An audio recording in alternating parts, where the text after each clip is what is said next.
with Coach JT. Thanks for listening in, subscribing, man, tuning into the podcast. As today, yeah, I'm broadcasting straight from the walk-in closet, man. You know, what I'm saying I had to get this interview in while time permitted. But also happy to have this coach, somebody who I've been in contact with now. I don't even keep track, but off and on the clock through social media, through messaging, man, following this guy's journey for the last few years, making some big moves. Recently, again, crowned the 2022-23 Division One section championship coach. Also a father, a mentor, still a ball player, never retired. I mean, never done playing ball, but retired from the game itself. A head coach of Modesto Christian, who is currently on their path to road to state. Bricefantazia is joining me right now, man. Thanks, coach, for taking time out your morning and getting this interview in with me. Appreciate you, man. Appreciate you. Man, let's jump into this though. So I mean, you're Modesto, not too far from where I'm in Sac, but we see you a lot up here. Basketball games, Golden One, trips. But for those who are tuning in for the first time, who may not know you, a little bit of background, man, give us a little background about just where you're from and where you grew up. Yeah, I mean, I grew up out, graduated Modesto, graduated 2004, won a state championship here. So kind of, grew up as a kid, watching the Chuck Hayes, David Paris teams, Richard Midgley, and, always wanted to go to Modesto Christian. Ended up coming here and went to college out in the Midwest, played 4 years overseas, and, came back and wanted to get into coaching, wanted to start helping kids, and happened a little quicker than I thought. Richard Midgley, who was kind of like my mentor, kind of someone I looked up to since, I was in junior high, got a job with Atlanta Hawks. And, he kind of went to the school and said, you guys need to hire Bryce. And, guess you could say the rest is history. It's 7 years now. So, And that's what's up. yep. And that's a relationship, right? Like I talk that, preach that a lot to a lot of students, athletes, communication relationships with who are certain people or teammates or people you work for, work with. You just never know, right? You get to skip some loops sometimes. You get to skip some lines when you got a certain relationship with certain people, or you get recommended.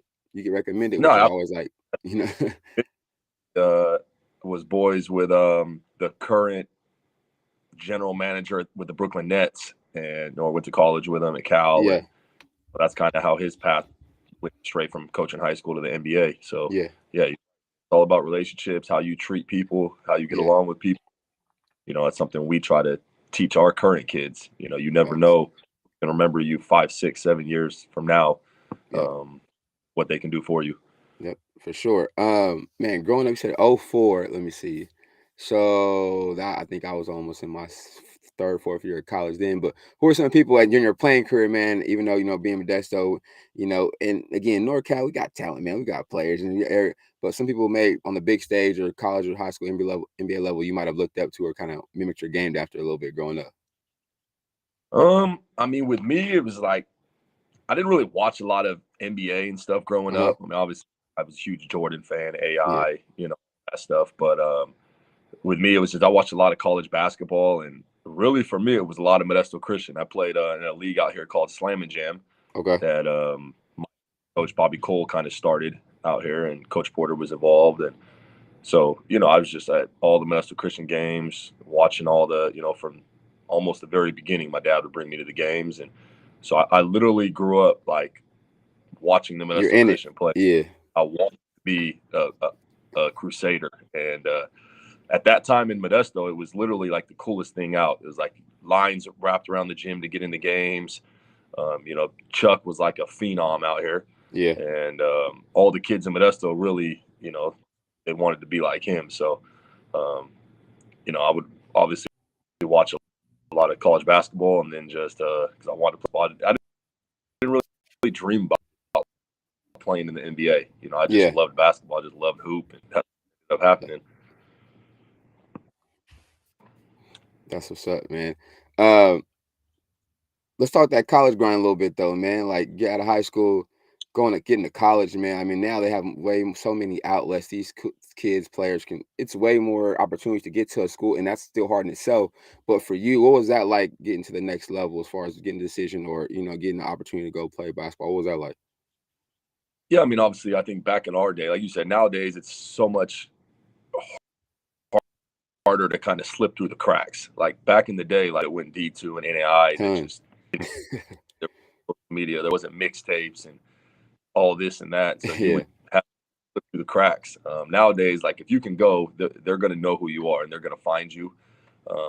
true. But to a certain extent, nowadays the kids are dealing with different stuff with this portal stuff and super seniors and all of that. But yeah, for me, I was never a big time recruit. You know, even in high school, you know, I played with Adrian Oliver, went to Washington, Michael Porter, went to Kentucky. All 9 kids on our state championship team went on to play college basketball. And, you know, I was all about winning. I just wanted to win. And Yeah, I never led the team in scoring or anything. It's like on our state championship team, I don't even know who our leading scorer was. It was just, you know, Andre Glenn went to Grand Canyon University. We were loaded and nobody really cared about scoring, anything like that. It was just all about winning. And, you know, maybe I could have done a little more, gone to a higher level if I'd have put up a little better numbers or whatever. But, you know, I ended up going to NAI school out in the Midwest. I had to go the route first. And for me, it was arguably the best thing that ever happened to me. You know, out of junior college, I had Division I schools recruiting me. I committed to a Division II out in Missouri. Ended up having dry socket. I had to take a summer class. Got dry in a tooth and didn't pass the class. That's terrible. That's one of the worst pains. And I didn't want a red shirt, so I was like, man, I'm going to go NAIA. Ended up going there. Was honorable mention All-American. Yeah. All league, top 5 in the country in assists. So for me, it ended up working out just because like I was the best fit. I went somewhere where they let me rock out. They let me kind of be me. And, you know, if I would have gone to the division level, who would have, you know, maybe I'd just be the 10th man and, you know, not got the opportunity to go play overseas and, you know, make a little bit of money, see the world, stuff like that. So it all ended up working out for me. And, you know, I try to tell kids all the time, it's not about going to the highest level. It's about going to the best fit where you're going to be happiest. And no one's happy sitting on the bench. And, you shouldn't be, but depending on what yeah. But hey, that JUCO grind, man. I'm a JUCO kid too, man. Just it's different. I tell people, man, if you can make it at junior college, it don't matter where you are, but it's survival of the fittest. It's grown men. I mean, I think I was 17, going to be 18. I remember playing against San Jose City out here in the first round playoffs. They had a 23-year-old 2-guard that was like 6'4". I'm like, okay, I'm 5'11". We get the first round. We had they had just gone to the Final Four that year, and they had huge. I walked on campus, state championship team, and it was like you said, man, it was like grown men. Just big difference between a little 18-year-old and some 21 that kind of been around. And you know, I think we had a dude from New York, man. He was 25. He already had a kid. I was like, what? Like, bro, y'all got a 2-year-old. I was like, oh yeah, it's different. I'm like, what are you doing out here? He's like, man, I've been out here. I'm like, it's just crazy, man. But that grind too. I'm again, and kids, I would say, don't overlook the junior college route. Don't think that you know what I mean? Like that can help change your life or shape your life too and your career to something better, man, which is dope. So at what point did you know or feel like outside, you know, been a Crusader, grew up a Crusader, go to college, that you felt like, okay, coaching after playing is going to be my thing? But actually before coaching, how was it going overseas though? Because did you ever feel like you had opportunity to go overseas early in life? I mean, I knew it was an opportunity. You know, I had some people I knew that, you know, were over college and stuff. And, you know, so obviously, you know, I wanted to, I think around the time I was probably going into college, I knew I wasn't going to the NBA. You know, I wasn't, you know, one of those kids, and knew I could, you know, play overseas if I, you know, got the right breaks and whatnot. Yeah. And, you know, I was trying to, my senior year, I had a really good senior year, and, you know, you started to get filmed together, stuff like that. And I just got a call from an agent, just a random agent, asking if I was Portuguese. And, you know, it was a little weird conversation, but I was like, yeah. Yeah. That. And so he was like, all right, I want you to fly out to San Diego. So I flew out to San Diego, met him. And the next thing I know, I'm flying to Portugal with the national team. And they weren't able to get my citizenship quite done yet. So I had to play my years overseas as an American, which, if anyone knows, you know, there's only 3 Americans on each team. On the team, yeah. get cut at any time. And politics different, man. I swear, yeah, I've seen it firsthand. Like a whole bunch of my boys. I'm like, it's a real business. It Like is. It is. When I NFL, you get cut, no pay. I had to fly all the way to Germany, back to Portugal. As soon as I landed off the plane, I'm thinking I'm going Practice. to where I'm living. They took me straight to the gym, Yep. straight workouts. They didn't care about jet lag, nothing. Yep. And that was my first eye-opening experience. Where like, man, it's a business. I mean, they Yeah. had like the manager there, all the lined up there. They had a trainer working me out, and it was. I slept about 14 straight hours after that practice once I got to my apartment. Yeah, that's what's up. That's definitely a dope experience, man. For anybody, you can get out there too and make money overseas. All right, you back to the opportunity comes up, man, at your old high school. One ton of pressure you felt on the shoulders, heavy or what? Like, I mean, even though tradition is there, it's already it's kind of already moving in place. But anything separate you might have put it on or felt you brought on or carried on some more weight, taking that Oh, challenge on? 100%. I mean, I almost put too much pressure on myself the first couple.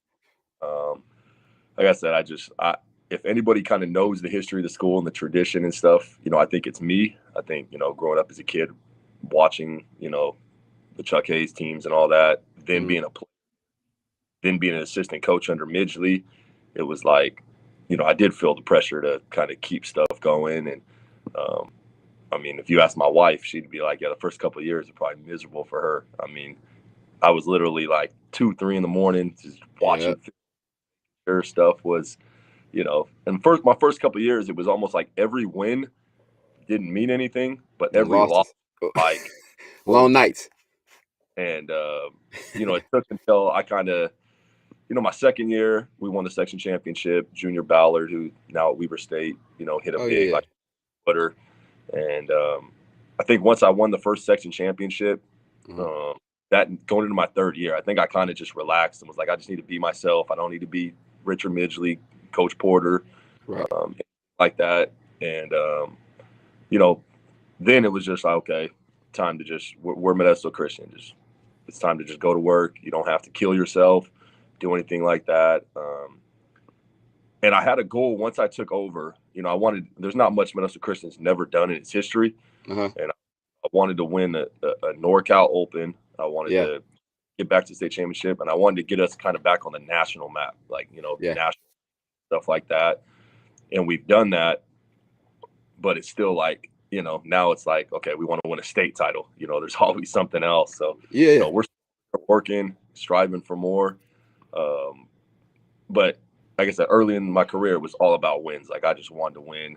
Right. Now, I still want to win, but, now it is more. I get more joy out of now the signing day stuff, seeing the kids go on, or early on in my career, it was just, to me, that stuff, it was winning was most important. Right. And like me thinking that, but it was just now looking back, I realized that winning was the priority. And it's not even the priority anymore.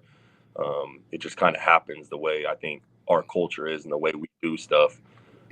Putting the kids, trying to get the kids to college, making them the best players they can be, you're going to win basketball games. So goes and I guess. Yeah, that's dope. I mean, evolution, right? Got to grow or should grow and shift. And at times are definitely different from when again you and I were playing or in that era, but also got to be adaptable. But also you got to do is looking best with the situation you're in, what you've been capitalizing on. So overall, how many section titles has it been since you've been there? How many have you rung up so far?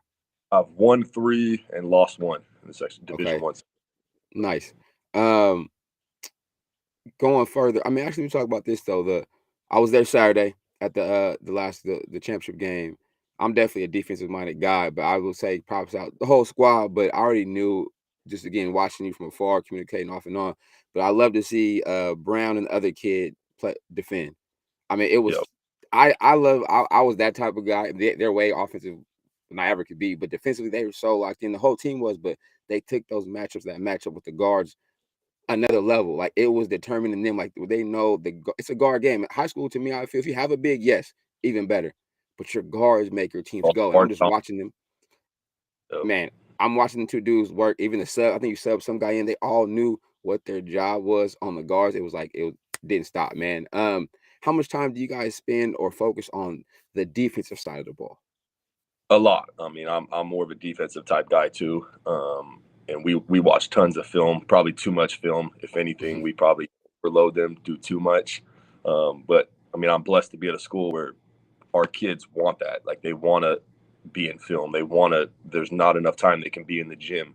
Where like I feel for some coaches that are at schools where like they're begging their kids, to lock in more and do Yep. more. Our kids, like, they lock in, and it's credit to them. Our defense is very, very scouting report based. Yeah. Where like you make a mistake in practice, you don't play. We sub you off. We sub someone on who can do it.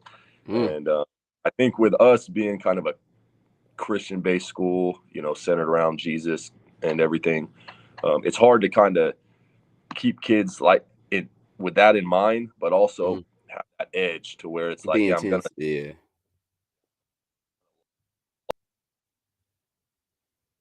lock you up.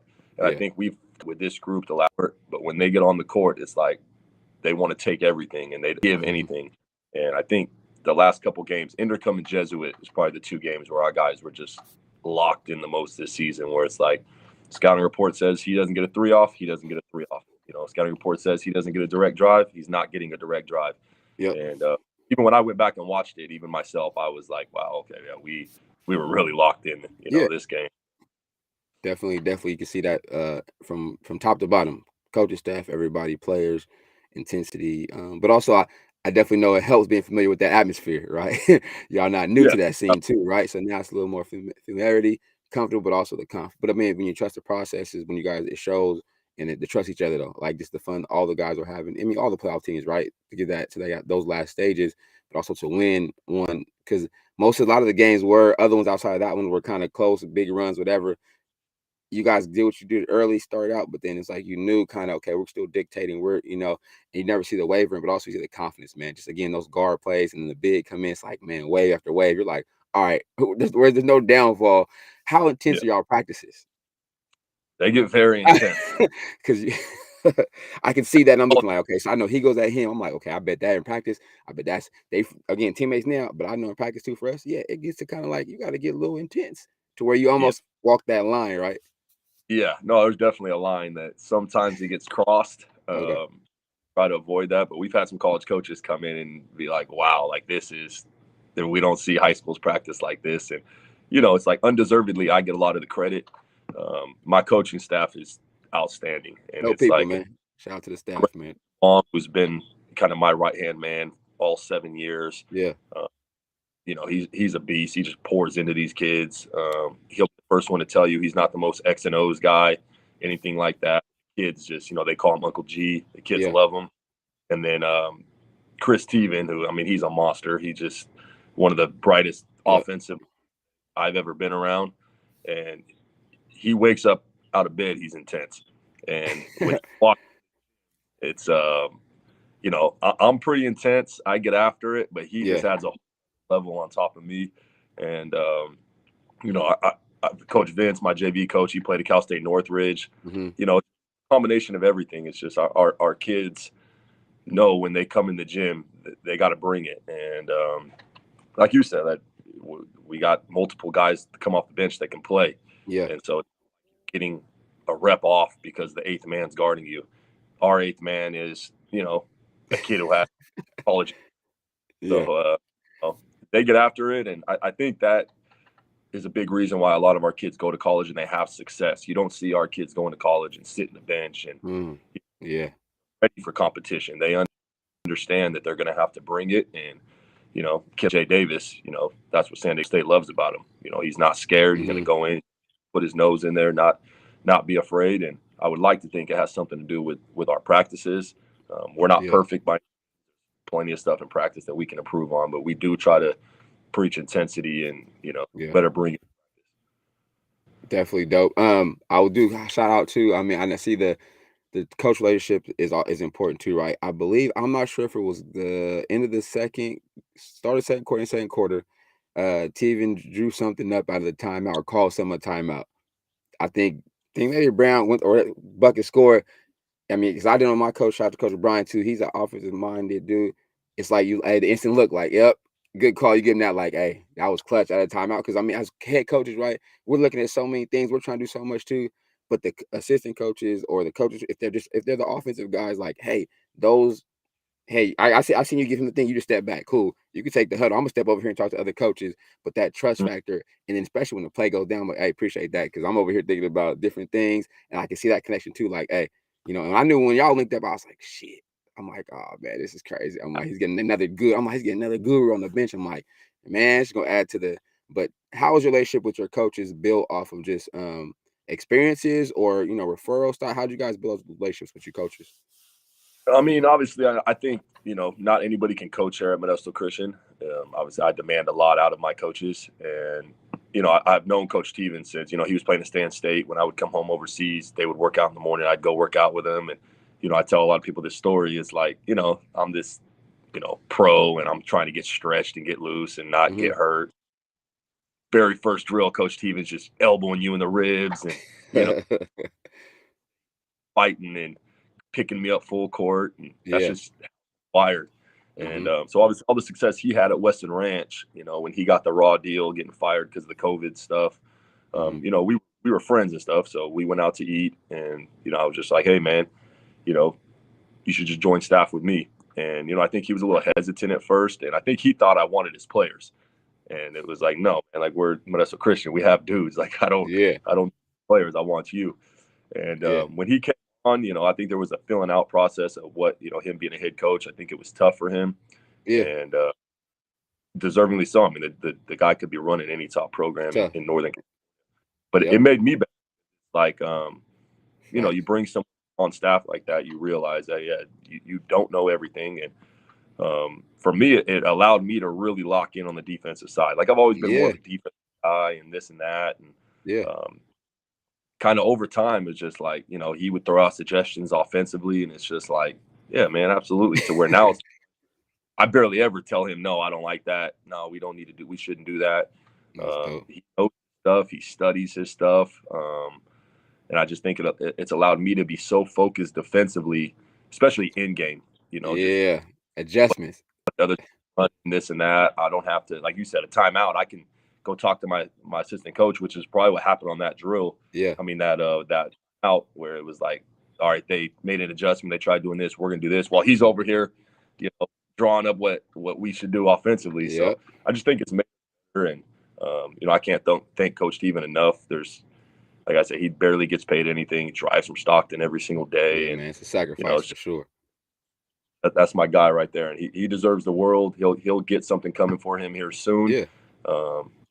That's what's up.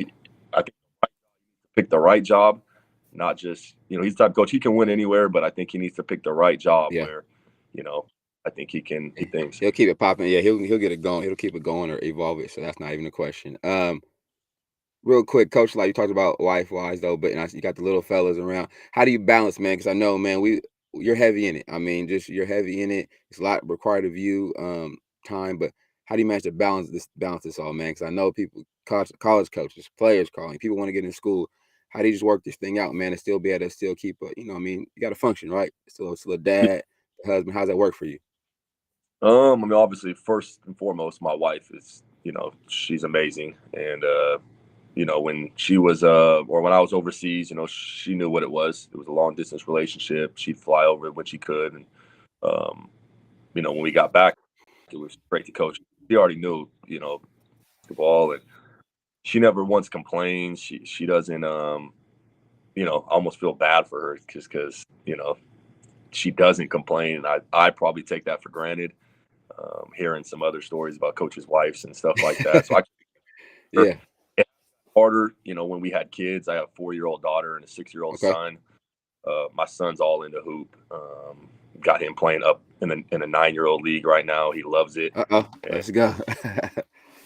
But like, people are texting me, sending me pictures of him, at Golden One doing his dribbling drills at half court and stuff. It's like he's around me all the time. He's in the gym with practice. He's playing beach on 1. So that side of things with him, it's not that difficult because he's with me all the time. My daughter probably gets the short end of the stick. I don't have as much time with her, stuff like that, just because she's not in the gym with me all the time. It's definitely kind of changed my priorities. My kids do come first, and that's where having my coaching staff has helped. If I got to bounce out to go to my daughter's dance thing or my son's back or something, they're able to to run practice. And that's a big reason, I've had some interest for college jobs and stuff, assistant coach jobs, and it hasn't really been something that I want to jump to just because I don't want to. I want to be able to control if I'm not missing my son's basketball game or something because a coach makes me stay in the office and do recruiting calls till 7 p.m. That's different grind, man. You already know that college is different. It is. Man. Shout out to the family, man. That's definitely dope, man. And the wife and the kids, man. Definitely they sacrifice too. But I know I can tell, like I said, just seeing the results together is always it's a ticket punch, right? That's the check you cash all the time. You put in sacrifice to see you go out there and win. Wife supporting you know what I'm saying? Definitely dope. Before we get out of here, man, triple threat, man. You know what? Basketball, drill, pass, shoot. But right now, at the end of every show, I ask my guests, man, give me your triple threat just in general. Like it can be from your perspective as a coach, as a father, as a mentor, whatever. 3 things that you hang your hat on, man, that you would want a coach or a player or anybody listening and watching this show. I know they're going to be watching. And again, y'all got to tune in right now. Again, check Coach out Saturday night. You're at home. Is that right? At home Saturday? We are at home. At home Saturday first night. Time for the semis. First time, all right. But give me your triple threat, man. 3 things that you can hang your hat on. You want to let everybody know, man, before we get out of here today. I just think, honestly, right here on our wall, we kind of have our core values. Okay. For us, we really preach to our guys servant leadership, just enhancing the value of others. And if you're going to be all about yourself in life, you're going to struggle. You're going to struggle relationship-wise. You're going to struggle to be successful. I think servant leadership, life is all about helping others, making an impact on others. Mm-hmm. And we really try to teach that. Humility, just sacrificing, for others. And then just toughness, just not just physical toughness, but mental toughness. You got to be mentally tough in life. And, I can't preach that to these young kids enough. You're going to have adversity. You can't always run from adversity, like a lot of kids do nowadays. And, we tell our kids, Coach Steven actually is the one who tells them, you don't run from adversity, you run to the smoke. And, I think these kids nowadays, you almost just have to embrace adversity because it's going to happen.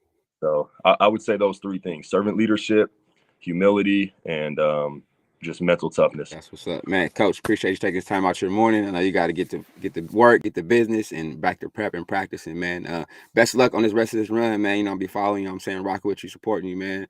Keep it going. Best of luck. All right, man. All right, have a good one. All right, appreciate you. All right, Peace. see you.